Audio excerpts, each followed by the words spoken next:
let me go ahead and introduce today's guest for this episode. This is Sharon Lee, and this is Jet Jethro Lee, who's one now, no more baby. I know. And this is Sharon's first time on the Walnut Women podcast. Sharon is married to our pastor, Gabe Lee, who is our college and young adult pastor for many years. So let's talk about your story, Sharon. Today, I wanted to talk to you about two specific things that you've gone through, two big life events, your marriage and your birth. And the reason why I wanted to talk to you about them is because I know that the plans that you had did not go accordingly to what, original expectations, natural hopes and desires. Um, but before that, I wanted to talk about the idea of disappointments in general, because it is something that everybody faces to varying levels.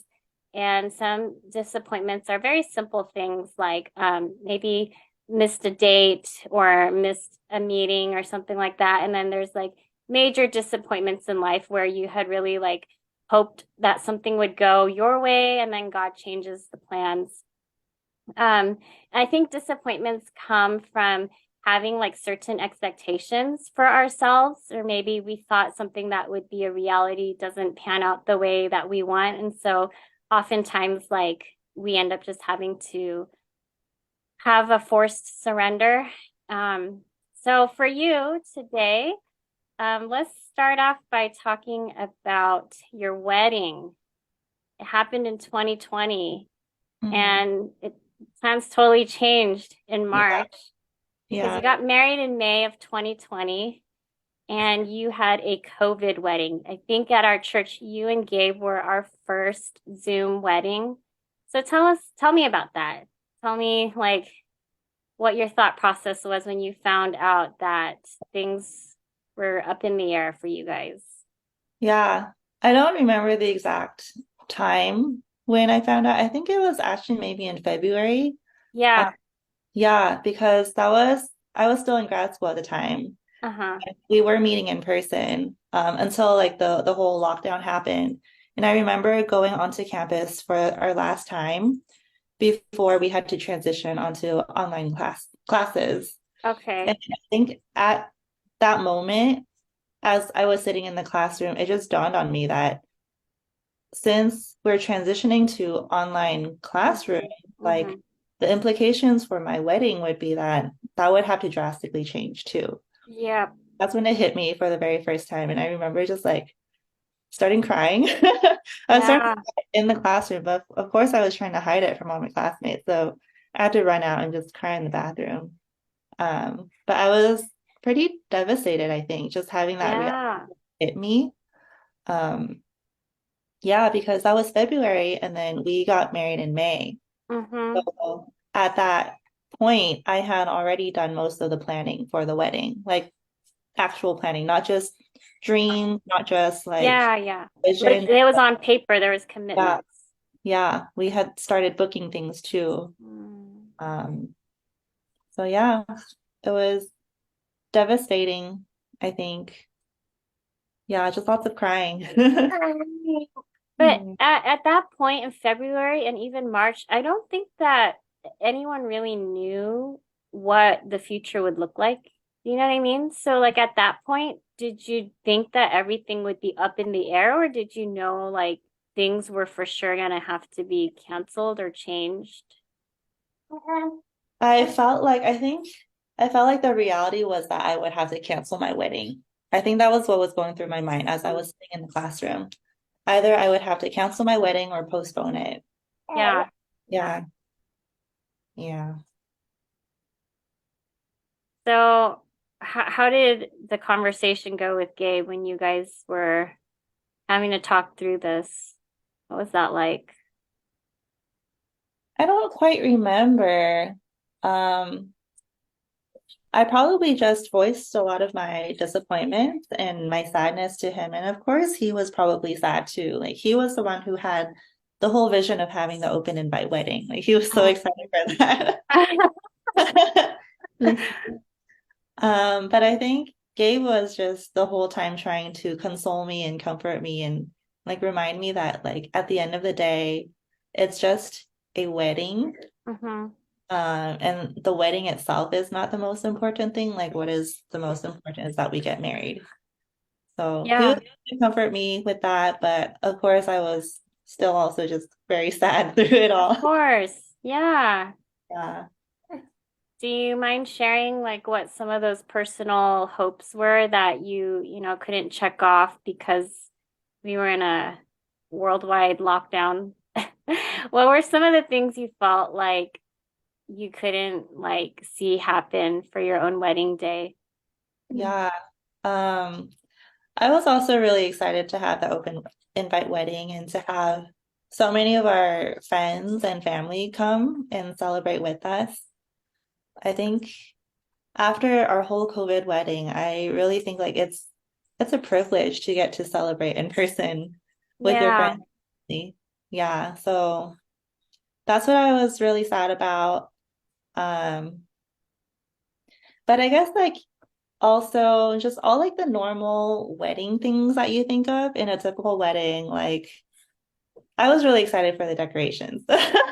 I'm a very like visual person. I like aesthetics, so mm-hmm, I was looking forward to that, to like mm-hmm. setting it up the way that I wanted to. Um, yeah, yeah, just normal wedding things that I didn't end up getting to do. Yeah. Mhm. So, in reality, what ended up happening with your wedding? Can you describe where your wedding was held? You guys Yeah, had it in the backyard, right? uh-huh. Of Gabe's Yeah, parents' house. yeah. We had it in their backyard, and it really is a blessing that their backyard's very nice. So Yeah, it actually made for a very nice backyard wedding venue. We're thankful. yeah. Um, but yeah, we were just there the whole day. I was there early to set up my own flowers. So at least I got to do that. Set up my own flowers in the arch. Um, I got ready there. And then the wedding itself, the ceremony was very short and simple. Mm-hmm. Um, Hanley, we had Pastor Hanley, Hanley was yeah, officiating. yeah, we had Hanley come. Thankfully, he was willing to come. Yeah. But we asked for something really, really short. We originally wanted him to do like a homily, but we were like, okay, as short as possible because we didn't know how long of an attention span people had for Zoom weddings. Yeah. So we just did all like the bare minimum in the ceremony um online. And we had to like set up all the camera angles and like the different like Yeah. earpieces so that people could hear us. Who helped you with all that sound stuff? Gabe was the mastermind. He's the Oh, he tech. did. Yeah, so he figured it out himself. That's amazing. Yeah. And so in person, was it just family and relatives, or like how many people showed up in person? We had a total of 12 people, Oh, really? which we actually broke the rules. It was supposed to be 10-person max Oh, gather. was that a rule? It was the rule. Oh, like the gathering of 10 Yeah, people. yeah, Oh yeah, my yeah. goodness, I totally forgot about Yeah, that. right? It was like so long Oh ago. my goodness. But at that time, the rule was 10 people, but we wanted our immediate family there at least. Hmm. So both sides, Gabe's and my family. And then we had Hanley there, and then Amy Lee was there actually to take photos for us. So that Oh. added up to 12 people. Oh. Did Yeah. did you end up having an open invite for the Zoom? Was that able to be fulfilled? Yeah, we tried to get the link out to as many people as we could Yeah. on our like original guest list. So we sent it out through our website, I think. Hmm. Um, so I think we were able to have a lot of people there. I don't remember the number, but yeah. Yeah, I attended and our family dressed up, I remember. Wow. Yeah. Yeah, we did. I forgot what else happened other than we logged in, but I forgot if anything else happened. It was so long ago. Yeah, I do think it was very special getting to walk over to a computer after we got married and like seeing all the different faces on the I Zoom know, I grid. know. Yeah. Yeah. Um, let's see. So, what do you remember about that day that is meaningful to you about your wedding? Yeah. Um, I think even though I was sort of bummed out at the fact that not a lot of people would be there physically Hmm. to celebrate with us and even like to support us, um, I was surprised at like how loved and supported I felt by like different friends and yeah, different friends. I remember one family drove over to deliver, I think it was a handmade bouquet. I'm pretty sure it was handmade, like a really beautiful handmade succulent bouquet. Um, and that was just completely unexpected for me. Um, that was really nice. And then my bridesmaids also sent over a picture of them all like dressed up in their bridesmaids dresses, just like as an encouragement to me. Oh, Yeah, so like even though I couldn't have my bridesmaids there with me in person, like they were yeah, still able to support me that way. yeah. Um, yeah. And then just seeing all the faces on Zoom, I remember that too. And reading all like the comments in the chat box. That do you have a recording of that on Zoom? I do. I Oh, still have you it do. recorded. I never posted it. I considered Oh. posting it, but I didn't. And then one of my bridesmaids also helped me take screenshots of everyone Oh. too. So I have a picture of all the guests. Oh, wow. Yeah. That's pretty high tech. I don't know how you would do that. Yeah. So I think that's what I remember, just like being loved by people Hmm. despite having to be online. Yeah. Yeah. So even though like you missed out on some of these like big wedding elements that are really, costly and they time consuming to plan for those things, like the most important thing was able to happen. You made your covenant and you got married and you're Hmm. still married Yeah. and you have a baby. Praise God. So God is glorified. Yeah. Yeah, Yeah. I feel like sometimes with weddings, like we can get caught up with things that actually don't have eternal value. And I guess if we lost those things, it's not too bad at the end of the day, but it hurts, it's a big disappointment, some of the elements that we look forward to. But I think like with disappointments, God doesn't withhold the best gifts from us. Oh wait, where did he go? He wanted to crawl on the floor. Oh, okay, okay. Um, so I think yeah, it's very refining when those external things are removed from us and then we have to like find joy in the deeper spiritual things which God is doing. Hmm. So actually with that, I have a few follow-up questions. These are questions from our guests. The guests, like we took a poll and like we have some questions. So some of them have to do with marriage. So one question is there something that you've learned in marriage that you did not expect when you were single? Um, I would say I didn't expect it to be so hard to have like a thriving, vibrant marriage. Mm, I think I realized that it really takes a lot of intentionality and a lot of like active pursuing, yeah. um, to actively pursue like your spouse Hmm. to have like a really good marriage. And yeah, that's just not something that I expected. Because I thought like, oh, like we're such chill people, like we'll be fine. But maybe sometimes maybe we're a little too complacent and then yeah, the marriage isn't Yeah. as Yeah. Are you saying that like not just the guy has to make active, intentional pursuits, but also the wife? Oh yeah, definitely. I know there's fault on my part sometimes of not focusing enough, not giving enough attention to Gabe. Hmm. And Yeah. especially like with Jet, like a lot of my energies and attention went to him. And I Yes. didn't leave enough for Gabe. Yes, definitely. We'll talk about that transition a little later, like the motherhood part. Mhm. Next question. Do you mind sharing what some of your common conflicts with Gabe are in marriage? That was another question from a guest. Mhm.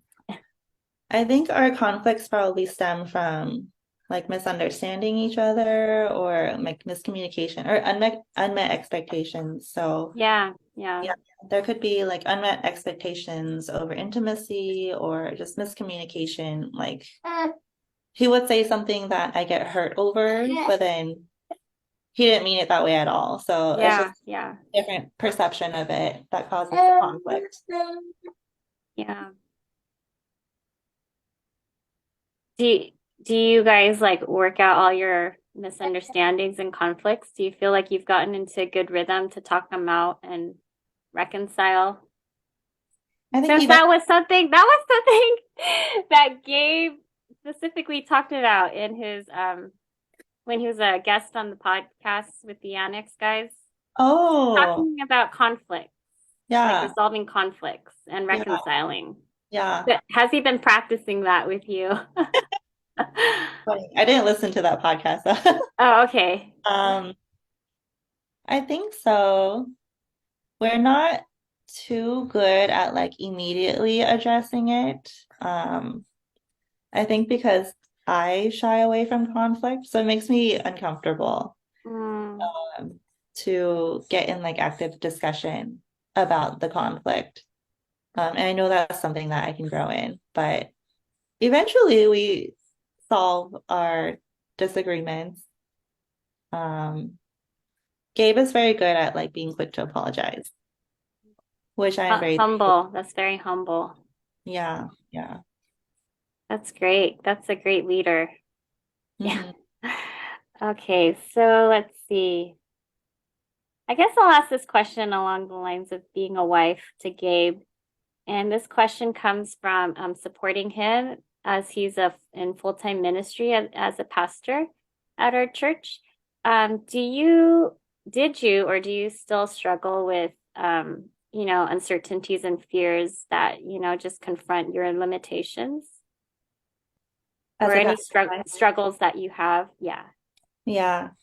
I think originally I was a little fearful about having to meet some expectations of like probably unspoken expectations from church members.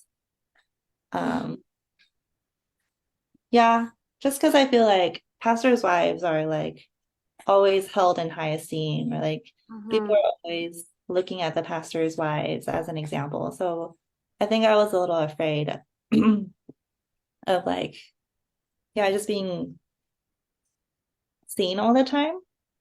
Yeah. Uh, Yeah. yeah, because I'm not the type of person to be comfortable, um, like on a stage or something. I like to hide. Mhm. Yeah. But thankfully, like I don't think I've felt a lot of that pressure ever since becoming a pastor's wife. So I'm very thankful for that. Yeah. Praise God. Praise God. All right, let's move on. Let's talk about the second big event in your life, Jet's birth, and he's here with us. Yeah. All right, so yeah, let's talk about what happened. I think I'll start off by saying that you ended up having a C-section with Jethro, and yeah, you want to go to the backstory of what led to that decision that your OB had you go through a C-section.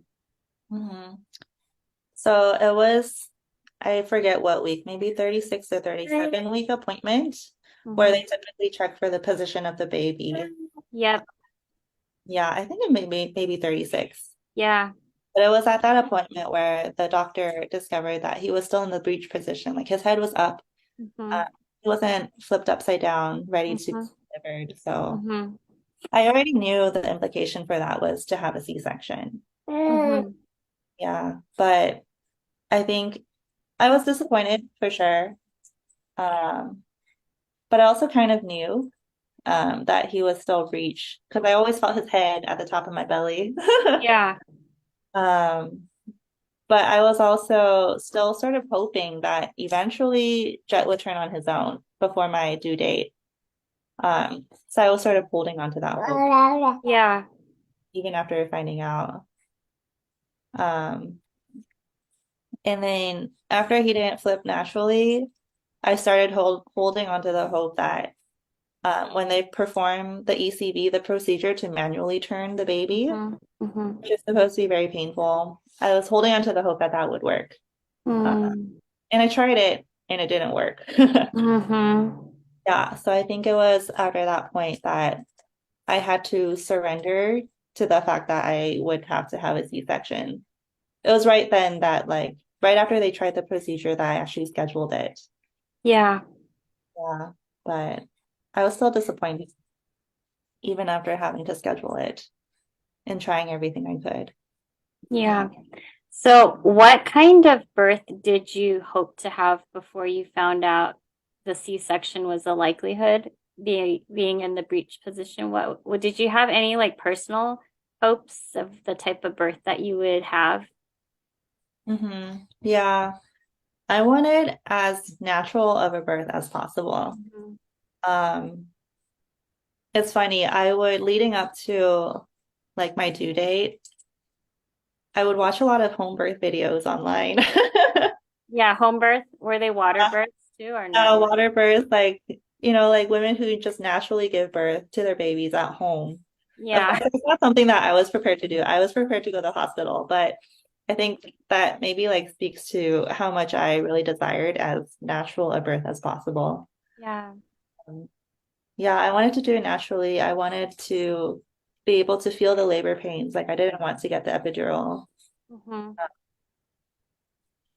Yeah. Yeah, no, this is huge. I mean, it's not just like a big surgery, but it's also like the recovery portion. It would take longer, I think.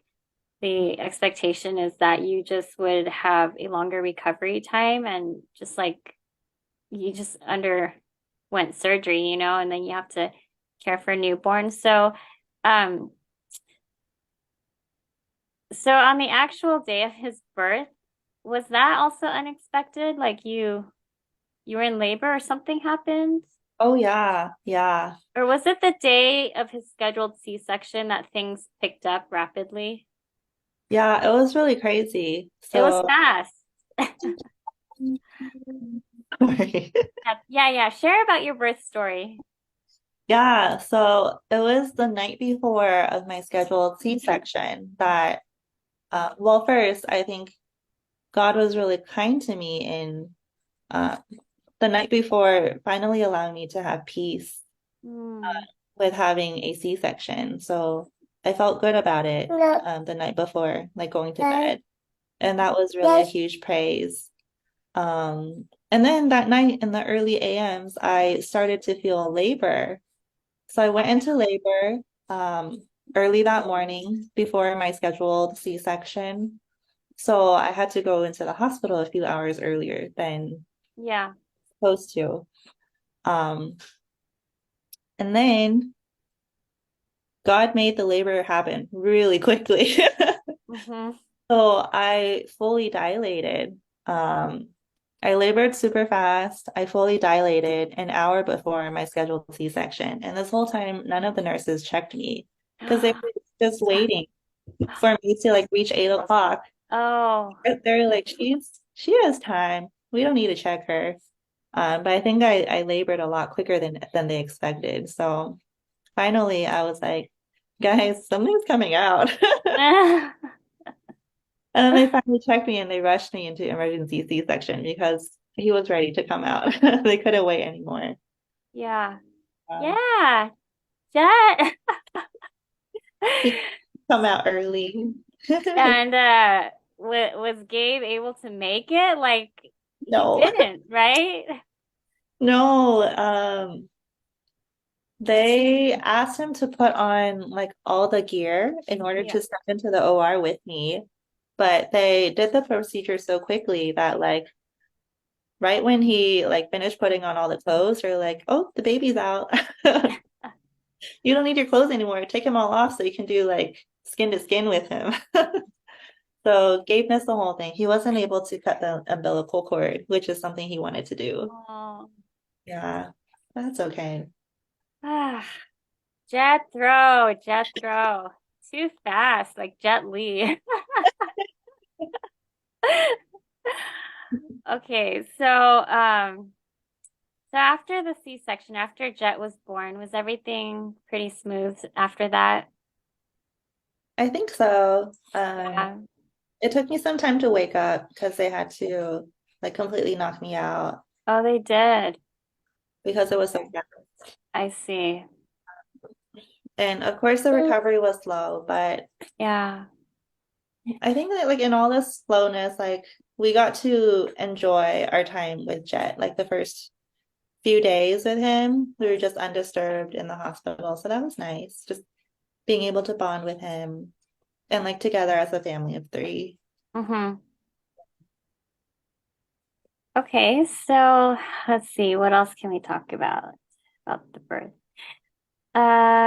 In retrospect, when you think about both of these events and not getting to have your own expectations met, um, does it like help you move forward in the future, thinking about future expectations and different types of hopes for the future for your kids or your future kids or other things? Like, how do these two like disappointments kind of like train you to think about moving forward?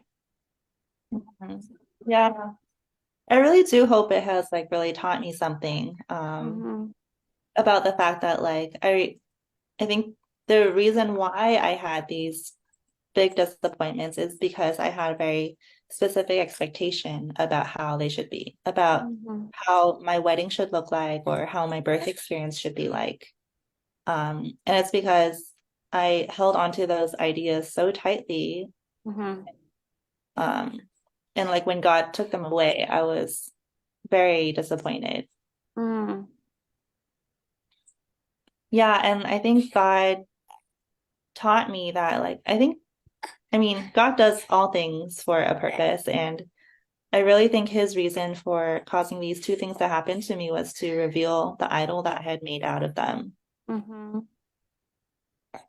And I think he was really trying to tell me that like it's not your wedding experience that's important. It's not your birth experience that's important. It's the fact that um you get to be married or the fact that you get to have a child and be a mom. Mm-hmm. So he really stripped away, like what you said at the beginning, like stripped away all like the extra stuff that's not as important and really caused me to focus on what was really truly the blessing. And so I hope I can like cling on to these truths that God has taught me in the future when I do face more disappointments in the future. Um, yeah.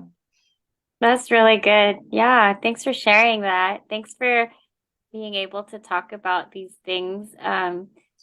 I guess, yeah, from the two big disappointments, you gain two men or a baby and My two and boys. and a husband. So they're Uh, like your two blessings now. yeah, truly is. Can you share like maybe one blessing as a mother that you would, is specific to feeling fulfilled and satisfied? Mhm. I just really love having the privilege to watch Jet grow up every day.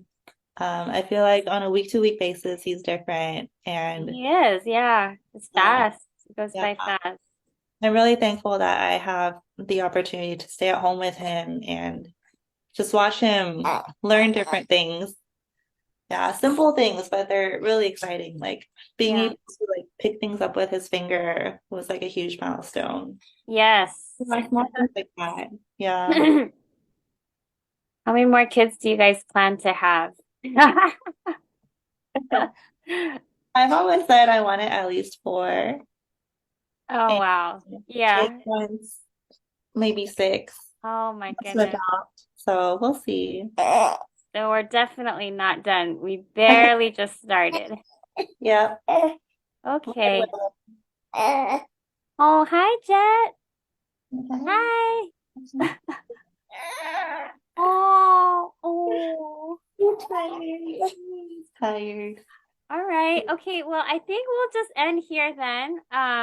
Yeah, thank you so much for sharing. I hope that other people can be encouraged by learning how to surrender and finding joy in the things, actual blessings. All Yeah, right. thanks for having me. Thanks for Okay. sharing. Yeah. Thanks, Sharon. Okay, I'm gonna end it right here. Okay.